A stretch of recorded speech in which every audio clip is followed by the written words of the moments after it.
Mm. I like that. Yeah, it's really interesting. There's a lot of ways you can look at this, and uh, I'm I don't know what camp I am in terms of, but I know in terms of authenticity.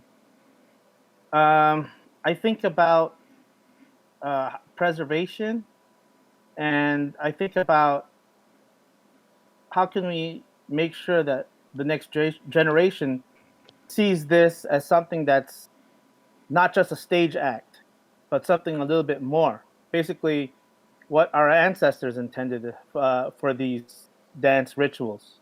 Hmm. You know, they didn't just do these dances just for performance. There was something. There are other aspects behind it, and I've mentioned it a lot of times. Gerald's heard this before, but the biggest the biggest thing, and regardless of what dance it is, in the Cordillera, the biggest thing for me is to do your best to try and understand what was the mindset of your ancestors when they were dancing these dances. You know, so for one, like when you play the gong wasn't just an instrument that made noise. The gong has function to it. The gong is something that carries out, because before you do even play the gongs, usually there's always prayers said beforehand, Hmm. prayers and ritual. Constant chanting, constant, like, and like, everybody would take a shot to affirm the prayer. Hmm. Constant drinking, but like there's long amounts of prayer usually before you break out the gongs, Hmm. um, or at least coinciding with it. Hmm. So the gong's function in every area is to ring out the prayers so that they can move out and be brought out. So we don't just play the gongs just to, hey, that sounds cool. Of course, there's an element of that because there has to be a feeling of rhythm that makes you kind of move in a certain way, right? Makes you groove, and uh, that has to be there, of course, or else it won't make your feet move. Uh, but there's function behind that. When people are dancing, and they're dancing in certain, particularly in the form of the eagle, they're trying to embody the spirit of that animal. So the eagle represents uh, power. It represents amazing hunting skill. It represents that sense of the warrior and its ability to kind of like swoop around and capture its enemy. And if you look, especially the Ifuga folks do it really well. Their whole dance, like with the arm stretched out, that whole dance Hmm. over there, and with the weapon kind of hidden in the back. I learned it from Esposo Dul Nuan. He's from the Bebop of Los Angeles, and he talked about the whole symbolism of that dance, and the why do they do it in a circle and everything, and that had a lot to do with uh, the eagle swooping around.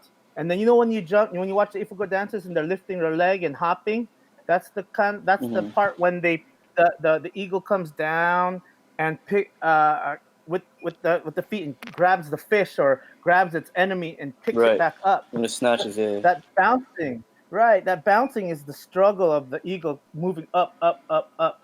And other dances, like when you look at the different Kankanai dances, especially like with the Benguet folks, and also in Mountain Province, you'll see a lot of that, kind of like it's a little bit of like a hop step, that kind of represents that Hmm. sense of the eagle also flying up, and people wanted to embody that spirit.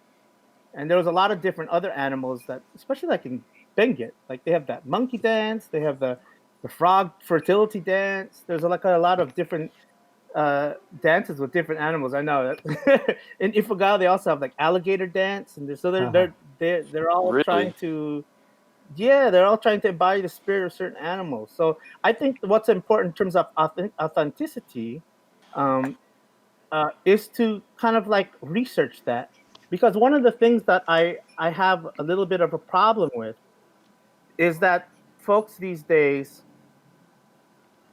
well, a lot of the old people who did know most of the stuff have passed away. Either that, or people don't have access to somebody who's knowledgeable. So the first place you go to, as many of us do, is go to the internet, right? YouTube. Yeah, And so baby. YouTube, go to YouTube.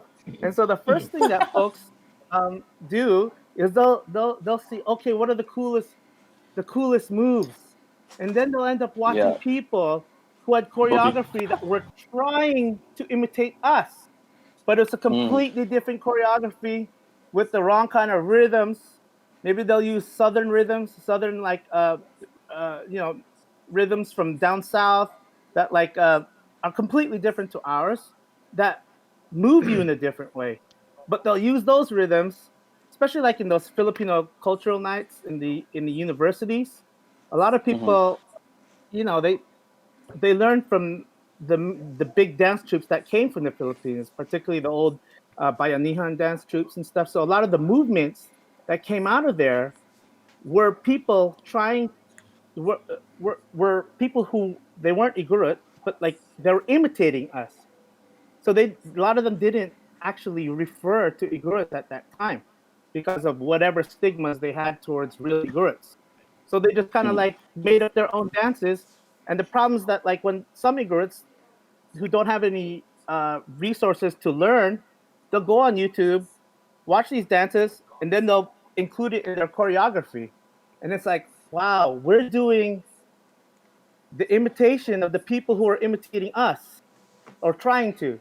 And I know I can always see it when I see it in certain moves, and it kind of like, you know, it's like watching that feeling when someone scratches the chalkboard.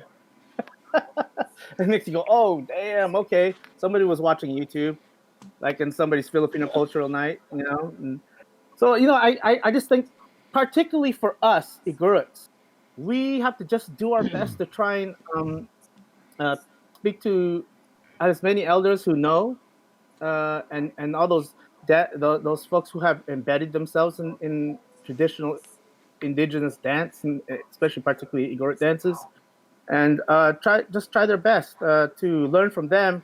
Versus, I mean, okay, if your only resource is YouTube, then it is what it is. You know, I get it. But I guess that's why we're having this discussion, so that people can just double check. No, it's kind of like, hey, I want to get this tattoo, and someone someone puts on a tattoo with Chinese lettering on their arm, and that they were told that Chinese lettering means like warrior or something, but it really means something else, like stupid or do you know what I mean? Like it's Yeah. like you gotta Ariana Grande had that same thing.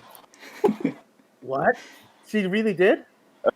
Yeah, she got noodles or something. She got like a Japanese tattoo, but it said noodles or something like that. Yeah. So particularly from our own people, we don't want that to happen to us. So you just got to do your Oh best to man. kind of like try and find out at least as much as you can. But the first thing that everybody can do is at least try and think about the mindset. Think about what your ancestors were thinking about.